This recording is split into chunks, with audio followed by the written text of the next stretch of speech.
అందరికి నమస్కారం. భారతదేశం ఒక నిఘా దేశం కాబోతుందా?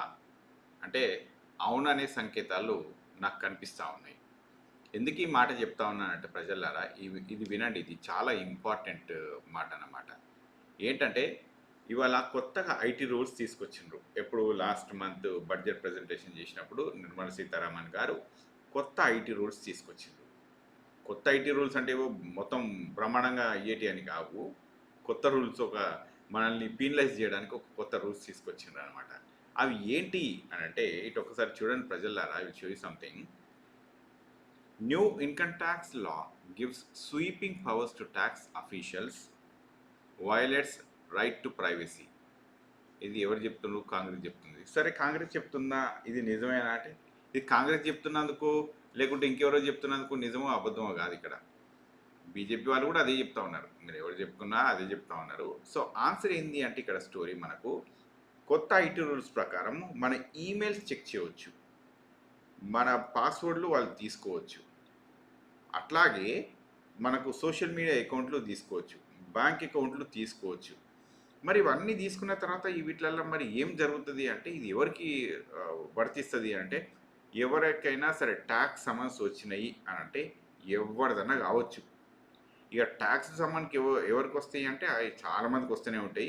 ఇక మన అట్లాంటి వాళ్ళని అంటే వదిలిపెట్టేయండి, మనకు పెద్ద ప్రాబ్లం కాదు కాబట్టి. కానీ ఇన్ఫ్లుయెన్షియల్ పొజిషన్లో ఉన్న వాళ్ళు ఉంటారు చూసిండ్రా, ఎవరైనా పెద్ద రిపోర్టర్స్ కానీ are working against the government అన్నట్టు అనిపించింది అనుకోండి వాళ్ళకు. అట్లాగే ఆపోజిషన్ పార్టీలో ఉన్న వాళ్ళు, ఇక మనకు తెలిసిందే కదా మన వాషింగ్ పౌడర్ సంగతి, వాషింగ్ మెషిన్ సంగతి ఎట్లా నడుస్తుందో బీజేపీ వాళ్ళది.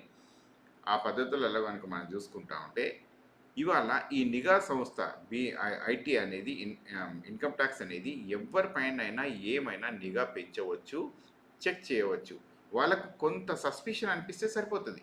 ఇది ఇందులో మాకు సస్పిషన్ ఉంది, ఇది మేము తేల్చేంత వరకు ఈ అకౌంట్స్ ఫ్రీజ్ చేయాలని చెప్తారు అంతే. ఇంకేం చేయాల్సిన అవసరం లేదు వాళ్ళు. ఇది సస్పిషన్ ఉంది, ఇది దీని మీద కొంత స్క్రూటినీ చేసింది, మాకు కొంత టైం కావాలని అంటారు. ఆ మాటకి ఏమవుతుందంటే కోర్టు కూడా వాళ్ళకి యాక్సెప్ట్ చేయాల్సి వస్తుంది. మరి ఇట్లా చేస్తే ఏమవుతుంది అంటే కథం వాళ్ళ అకౌంట్లు అన్నీ ఫ్రీజ్ అయిపోతాయి, వాళ్ళు ఫైనాన్షియల్గా బాగా డిస్టర్బ్ సిచ్యువేషన్లో ఉంటారనమాట. మరి అది ఎంతవరకు సమంజసం? ఇది నిజమేనా, ఇది కరెక్టేనా అంటే ఇది ఇప్పుడు సరే మనం అందరం మనం ఫేర్గా ట్యాక్సులు కట్టే వాళ్ళకి ఏం కాదు కదా అంటాం. మన గురించి కాదు ఈ ప్రాబ్లం, వేరే విషయాల్లో ప్రశ్నించే వారి గురించే ఈ ప్రాబ్లం. సో అది మనం అర్థం చేసుకోవాలన్నమాట. వేరే ఏ టాపిక్ అయినా ఉండొచ్చు, అపోజిషనే ఉండొచ్చు, రిపోర్టర్లే ఉండొచ్చు, ఇంకా సామాజిక కార్యకర్తలే ఉండొచ్చు, ఎవరైనా ఉండొచ్చు, రైట్? అయితే ఇది ఒక్కసారి చూడండి ప్రజలారా. New law gives officials access to emails, చూసిండ్రు కదా, social media and bank accounts చూసిండ్రు కదా. ఇది కూడా will make India a surveillance state warns Congress party. Okay, ఇక్కడ దాకా ఇది ఓకే ఉంది. మనం కొంచెం కిందికి వెళ్ళి చూద్దాం. ఇక్కడ ఇది కాంగ్రెస్ వర్కింగ్ పార్టీ వాళ్ళు చెప్తా ఉన్నారు, ఇక్కడ దాకా ఓకే. ఇప్పుడు ఈ సర్వేలెన్స్ స్టేట్ అంటే ఏంటి? సర్వేలెన్స్ స్టేట్ అంటే ఏంటి అంటే మన మీద కంపల్సరిగా కంటిన్యూస్గా ప్రభుత్వం ఒక సర్వే, అంటే survey in the sense surveillance చేయడం అనమాట. ఒక్క నిమిషం మీకు రాస్తాను ఇక్కడ ప్రజలారా. సర్వేలెన్స్ అంటే ఏంటంటే మన మీద లా ఎన్ఫోర్స్ చేయడం, పొద్దుస్తమానం మన పైన లా ఎన్ఫోర్స్ ఏ విధంగా అయినా చేయవచ్చు. ఇది టెక్నాలజీ పరంగా చూసుకోవచ్చు, ఇంకా ఏమన్నా ఐటీ రేట్స్ మీదకి వెళ్ళి చేసుకోవచ్చు, ఇంకా మన సోషల్ మీడియా కంట్రోల్ని తీసుకురావచ్చు, ఇంకేమన్నా ఇట్లాంటివి చేసుకొని తీసుకురావచ్చు అనమాట. అయితే వీటిలలో నిజంగానే మరి నిజమే వాదం ఎంత ఉంది అని అంటే ఒకసారి చూడండి. పైసలు వస్తున్నాయి పోతున్నాయి అనుకుందాం. అది ఎక్కడి నుంచి వస్తాయి? బ్యాంక్ నుంచి వస్తాయి, బ్యాంక్ నుంచి పోతాయి, రైట్? అక్కడ దాకా అది ఓకే. అది ఎవరైనా దాని మీద సర్వే చేసుకోవచ్చు, ఏమైనా చేయవచ్చు. కానీ పర్సనల్ లైఫ్, ఇవాళ డిజిటల్ లైఫ్ ఎంత ఎంటర్ అయిందంటే మన లైఫ్లో ఫుల్గా ఎంటర్ అయిపోయింది మన లైఫ్లో. ఎట్లా అంటే ఫోన్లో ఎంతో విషయం, ఎన్నో సమాచారాలు ఉంటాయి, మన పర్సనల్ విషయాలు, ఇంకా ఫ్యామిలీ విషయాలు, రకరకాలుగా ఉంటా ఉంటాయి. సో వీటన్నిటిని ఇప్పుడు ఇక్కడి నుంచి తీసుకొని వీళ్ళు ఏం చేస్తారంటే ప్రభుత్వము సర్వేలెన్స్ కింద పెట్టేస్తుంది. సర్వేలెన్స్ కింద పెట్టేస్తే ఎవరో సెక్షన్ క్లర్క్ వాళ్ళు వీళ్ళు తీసుకుంటారు, మన డేటా అంతా, ఈమెయిల్స్ అంతా తీసుకుంటారు, అదొక ఆడ పెడతారు. అక్కడ పెట్టినప్పుడు ప్రాక్టికల్గా ఆలోచించండి ప్రజలారా, అది డేటా ఎవరికి యాక్సెసిబుల్ ఉండొచ్చు? మరి కేవలం వాళ్ళకే ఉంటుందా, ఇంకా వేరే వాళ్ళకి యాక్సెసిబుల్ ఉంటుందా? అది ఇంపార్టెంట్ పాయింట్. ఇప్పటిదాకా మరి ఎన్నోసార్లు డేటా బ్రీచ్ అయింది. బ్రీచ్ అయ్యి ఆధార్ కార్డులు, పాన్ కార్డులు ఇట్లా పోయిన బ్రీచ్లు ఎన్నోసార్లు అయినాయి. ఈ 165 సార్లు అయినాయి అసలు ఇట్లాంటివి ఈ లాస్ట్ 2-3 ఇయర్స్లోనే, according to the history. Government data నుంచి చెప్తా ఉండేది, నాది కాదు, ఇంకా కిందికి పోయినాక చూపిస్తాను అది. సో 165 సార్లు ఆ డేటా బ్రీచ్లు అయినాయి, ఎన్నో ఎన్నో ఎగిరిపోతా ఉన్నాయి అనమాట. సో ఇట్లా పోతున్నప్పుడు, ఇట్లా డేటా బ్రీచ్లు అవుతున్నప్పుడు మరి ఎవరిని పట్టుకుంటాం మనం అప్పుడు? ఈ వ్యక్తి పర్సనల్ లైఫ్ ఇప్పుడు ఏముంటుందంటే, ఒక హై ప్రొఫైల్ పర్సనాలిటీ ఉందనుకోండి, ఎవరో ఏదో ఒక విధంగా డేటా బ్రీచ్ అయింది, అక్కడ డేటా బ్రీచ్ అయ్యి ఆ డేటా ఓ రిపోర్టర్ చేతికో లేకుంటే ఇంకెక్కడ సోషల్ మీడియా చేతికో వచ్చిందనుకోండి, వాళ్ళ జీవితం అంతా అక్కడ పెట్టేస్తే అది ఎంతవరకు న్యాయం? అది ట్యాక్స్ కట్టినరా కట్టలేదా అనేది తేల్చండి, తప్పేం లేదు. కానీ ఇట్లాంటి వాటి వల్ల ఈ ఎంత నష్టం జరుగుతుంది? మరి ఇది ఒక మన దేశంలో ఏముందా అంటే, చూడండి ప్రజలారా, I will show you something else as well. ఈ ఒక్కసారి పైనకి వెళ్ళి చూద్దాం దీనికి వచ్చి. యుఎస్లో ఇన్లా ఇంటర్నల్ రెవెన్యూ సర్వీస్ అనమాట ఇది, ఆస్ట్రేలియా. వీళ్ళకి ఏంటంటే ఈ డేటా ఎవరైనా తీసుకునేటప్పుడు ఖచ్చితంగాను వీళ్ళకు కోర్ట్ అప్రూవల్ ఉండాల్సిందే. సో దీనికి కోర్ట్ అప్రూవల్ కంపల్సరీ. ఇక యూకేలో కానీ యూరోపియన్ యూనియన్లో కానీ వీళ్ళని చూస్తే స్ట్రిక్ట్ ప్రైవసీ లాస్ ఏం చెప్తున్నాయో దాన్నే ఫాలో అవుతారు. కెనడా కనుక చూస్తే ఖచ్చితంగా వాళ్ళకు వారెంట్ లేకుండా అక్కడికి రావడానికి ఉండదు. అంతేగాని సమన్స్ వచ్చేసినంటే వెంటనే దూకిపోయి మొత్తం చూసేయడం అనేది ఉండదు. సో అంటే నేను ఏం చెప్పాలనుకుంటున్నా అంటే ప్రజలారా, ప్రైవసీ లైఫ్ అనేది చాలా ఇంపార్టెంట్. ఎవరి లైఫ్ ఎట్లా లీడ్ చేయాలో అనుకుంటారో వాళ్ళు అట్నే లీడ్ చేస్తూ ఉంటారు. అందుకనే ఇప్పుడు పెద్ద కుటుంబాలు పోయి చిన్న న్యూక్లియర్ కుటుంబాలు వచ్చేసినాయి, అంటే ఇండివిజువల్ కుటుంబాలు వచ్చేసినాయి. ఎందుకు అంటే అందరు ప్రైవేట్ లైఫ్ కోరుకుంటా ఉన్నారు. దాన్ని మనం అవునా దాన్ని కాదు అనడానికి మన దగ్గర ఏం లేదు ఇంకా దానికి ఆస్కారం. సో మనం దాన్ని యాక్సెప్ట్ చేయాల్సిందే. తర్వాత ఇంకొన్ని చూపిస్తాను, అట్నే చూడండి మీరు. ఇప్పుడు కొంచెం కిందికి వెళ్ళి చూస్తే ఇందులో నేను కొంచెం రాసుకొచ్చిన, అయితే ఇందులో మొత్తమే అసలు న్యాయమే లేదా అంటే ఉంది, కొంత న్యాయం ఉంది. ఏది? ఈ ట్యాక్స్ డిపార్ట్మెంట్లలో ఎవరు ట్యాక్స్ ఎగ్గొట్టిన వాళ్ళకు ప్రాబ్లమ్స్ క్రియేట్ అవుతూ ఉంటాయి. ఓకే, ఇది బ్లాక్ మనీ లాండరింగ్ ఇట్లా చేసిన వాళ్ళకు ప్రాబ్లమ్స్ వస్తూ ఉంటాయి. తర్వాత క్రిప్టో కరెన్సీలలో లాభాలు వచ్చిన వాళ్ళకు జరుగుతూ ఉంటాయి. అట్లాగే లైక్నో దీంట్లో ఏఐ టూల్స్ వాడుతూ ఉంటారు, దానివల్ల కొంత ముందరికి జరుగుతూ ఉంటుంది సిచ్యువేషన్ కూడా. తర్వాత జిఎస్టీ కొట్టిన వాళ్ళకు వీళ్ళందరి మీద ఇవి జరుగుతూ ఉంటాయి. కానీ వీళ్ళు ఎంత పర్సెంటేజ్ ఉంటుంది వీళ్ళది దీనివల్ల ఎవరిని టార్గెట్ చేద్దాం అనేది ఎంత పర్సెంటేజ్ ఉంటుందని చూస్తే, ఎవరినైనా టార్గెట్ చేద్దాం అనుకునేది 100% ఉంటుంది. ఇవన్నీ చేయాలి అంటే ఇది అంత అయ్యే పని కాదు, అంత ఈజీగా అయ్యే పని కాదు. సో మరి ఏం జరగబోతుంది అంటే, ఆల్రెడీ నేను మీకు చెప్పిన కదా ప్రజలారా, సర్వేలెన్స్ అనేది ఉంటుంది.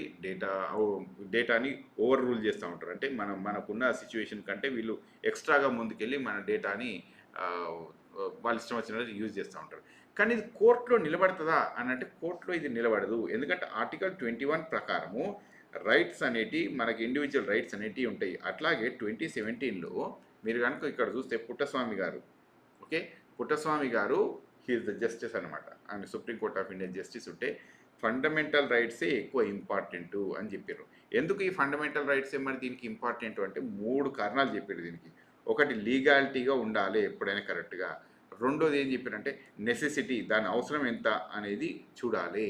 మూడోది కనుక చూస్తే ప్రపోర్షనాలిటీ, మనం చేద్దాం అనుకుంటాం ఏదో కొండకు ఎలుకని తవ్వడం అన్న టైప్ కాకుండా మనకి ఈ 3 కాన్సెప్ట్లలో ఉండాలి. ఒక లీగాలిటీ ఉండాలి, ఒక నెసెసిటీ ఉండాలి, ఒక ప్రపోర్షనాలిటీ ఉండాలి. మనం చేసే ఒక పని ఉన్నదనుకోండి, ఈ ట్యాక్స్ అఫీషియల్స్ వచ్చేసింది అనుకోండి, ఏదో ఒక 1000 రూపాయలకో ₹1,00,000 కోసమో వీళ్ళైన ప్రైవేట్ డేటా మొత్తం బ్రీచ్ చేస్తాము అంటే, ఎవరైనా ఒక బిగ్గర్ పర్సనాలిటీది అది ఎవరు యాక్సెప్ట్ చేస్తారు? ఎందుకు యాక్సెప్ట్ చేస్తారు? అది ఏ పద్ధతి ప్రకారం? అంటే కంట్రీలో ఏం జరగాలనుకుంటుంది అనేది ఒక ప్రభుత్వము నియంతలాగా బిహేవ్ చేస్తే, రేపు పొద్దున ఇది ప్రభుత్వం మారొచ్చు కదా. మారినప్పుడు ప్రభుత్వాన్ని మళ్ళీ ఎవరైనా మెచ్చుకుంటారు ఎప్పుడన్నా? మనం ఏమైనా పని చేస్తే నలుగురికి నచ్చే విధంగా ఉండాలి. ఎస్పెషల్లీ ప్రభుత్వాన్ని నడిపే పెద్ద పెద్ద వాళ్ళు ఎవరైనా కూడా దానికి కొంత బాధ్యత వహించేది ఉంటుంది. అంతేగాని మా ఇష్టం వచ్చినట్టు ఇప్పుడైతే మేము చేస్తాం, తర్వాత సంగతి తర్వాత అనే ధోరణి అనేది కనుక ఉంటే ప్రజలు, దేశం 2 విధాలుగా నష్టపోతాయి. సో ప్రజలారా, దీని మీద కొంత అవగాహన పెంచుకోండి. నేను చెప్తున్నాను ఇది చూడండి. న్యూ ఐటీ రూల్స్ ప్రకారం కనుక చూస్తే మన ఈమెయిల్స్, మన పాస్వర్డ్స్, మన సోషల్ మీడియా, మన బ్యాంక్ అకౌంట్స్ అన్నీ కూడా ఐటీ వాళ్ళు, ఇన్కమ్ ట్యాక్స్ వాళ్ళు ఎంత దూరానికైనా తీసుకెళ్ళవచ్చు. So this is the basic concept of this rule. ఇంకా కొంచెం మీకు కిందికి వెళ్ళి చూపిస్తూ ఉంటాను ప్రజలారా, just 1 minute bear with me. అయితే ఈ కొత్త రూల్ ఏంటంటే 1961లో యాక్చువల్లీ పాత పద్ధతి ఉండనమాట. పాత పద్ధతి 1961లో ఉంటే, ఇప్పుడు కొత్త పద్ధతి దాన్ని తీసుకొచ్చేట్లా చాలా చిన్నది తీసుకొచ్చినారు. Difference is very small, but in this small difference they use emails and they use social media and also bank accounts. ఇవన్నిటిని వాళ్ళు ఎంత దూరం అన్నా తీసుకుపోయి సీజ్ చేయవచ్చు, ఏమన్నా చేయవచ్చు ఇక్కడ. రైట్, ఇది ఒకటి అయిపోయింది. తర్వాత ఇంకా కొంచెం కాంప్లెక్సిటీ ఉన్న టాపిక్స్ని మాత్రం వాళ్ళు టచ్ చేయలేదు. మీరు ఇది ఒకటి చూడండి, కాంప్లెక్సిటీ ఉన్న టాపిక్ని మాత్రం వీళ్ళు పెద్దగా ఏమీ టచ్ చేయలేదు, ఎందుకంటే వాళ్ళు హ్యాండిల్ చేయలేకపోయినారేమో, మరి ఏందో తెలియదు మనకు అది. తర్వాత ఇంకొకటి చూడండి ప్రజలారా, ఇప్పుడు ఈ బిల్లు ఆల్రెడీ నేను చెప్పినాను కదా, ఇది లాస్ట్ మంత్ మా ఫిబ్రవరిలో నిర్మలా సీతారామన్ గారు ఈ బిల్ ప్రజెంట్ చేసిండ్రు. తర్వాత ఇంకొకటి చూస్తే ఇటు చూడండి, ఇక్కడ కనుక చూస్తే ఇవి ఏం చేశానంటే actually central government emails check చేయడానికని ఒక ప్రైవేట్ ఫర్మ్కి ఇచ్చారు. ప్రైవేట్ ఫర్మ్కి ఇస్తే దాని మీద ఎన్నో సైబర్ అటాక్లు అయినాయి, మల్టిపుల్ సైబర్ అటాక్స్. చూడండి ఇక్కడ, multiple cyber attacks to target critical installations and government websites. ఇది చూసింది కదా, అంటే గవర్నమెంట్ వెబ్సైట్ మీద ఏదో చేయడానికి ఎంతో ప్రయత్నాలు చేసిండ్రు. ఇక let us assume over a period of time మనం ఈ ఈమెయిల్స్ని చూడడానికి, ఓకే, లేకుంటే ఈ ప్రాపర్ ఫార్మాట్ని ఫినిష్ చేయడానికి దీన్ని ప్రైవేట్ వాళ్ళకి ఇచ్చినాం అనుకోండి, ఇక వాళ్ళు ఇష్టంగా మన పర్సనల్ డేటాని వాళ్ళు ఇష్టం వచ్చినట్టు వాడుకుంటారు, ఎంతకన్నా అమ్ముకుంటారు, ఏమన్నా చేసుకుంటారు. అంటే నేనేం చెప్పాలనుకుంటున్నా అంటే, బీ అవేర్ గైజ్, లైక్ ఏమవుతుంది దేశంలో అనేది మనకు ఆలోచన విధానం ఉండాలి. ఇది కనుక ఇది ఇట్నే కంటిన్యూ అయ్యి నిజంగా కనుక ఈ లా పాస్ అయింది అంటే, ఇక మన దేశం అంత కష్టమైనగా మనం కొన్ని తక్కువ దేశాలలో మనం చూస్తూ ఉంటాం ఇది. సో జనాలు kindly comment on this topic whatever like you feel comfortable with. ఇంకా ఈ వీడియో ఇక్కడ ఆపేస్తాను. Thank you very much.